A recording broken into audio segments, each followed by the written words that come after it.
F'konferenza marbuta ma' 77 sessjoni tal-Assembleja Ġenerali tan-Nazzjonijiet Magħquda fi New York b'tema li ddur ma' dritt li kulħadd ikun dak li jixtieq, il-Prim Ministru Malti Robert Abela tkellem dwar il-ħidma u r-riżultati ta' Malta fl-aħħar snin biex kulħadd ikollu l-istess drittijiet. Fil-Grupp Reġjonali tan-Nazzjonijiet Magħquda għal persuni LGBTIQ, il-Prim Ministru Robert Abela spjega kif fl-2013 Malta kienet fit-18 post tal-indiċi ILGA Europe, punteġġ ta' 35%.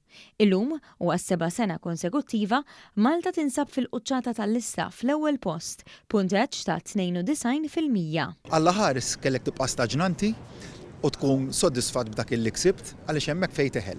Jiġifieri aħna minkejja dak kollu l għamilna, minkejja li f'dal aħħar jiem għamilna riforma oħra importanti li tħaddi dwarha fejn neħħejna kull distinzjoni u diskriminazzjoni meta tiġi għad-donazzjonijiet tad-demm. Minkejja li hemmhekk konna għamilna u bdilna ħafna, irrealizzajna li ma konniex għamilna biżżejjed.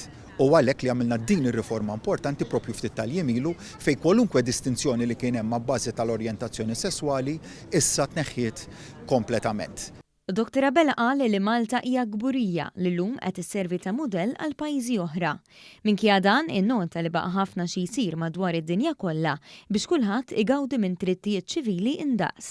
Hawnhekk il-Prim Ministru semma ċelebrazzjoni tal-Pride March fil-Belt Valletta ftit tal-jiem ilu u nota l-bidla fil-mod ta' kif bdiet tkun iċċelebrata din l-attività tul is-snin. Mort lura ftit għal dak li ġara fl-2004 fejn kellna l-ewwel darba l-organizzazzjoni ta' din l-attività, dakinhar kienet protesta lejn pajjiż illi ma kien sensittiv lejn il-bidliet li s-soċjetà kienet taċċana lihom.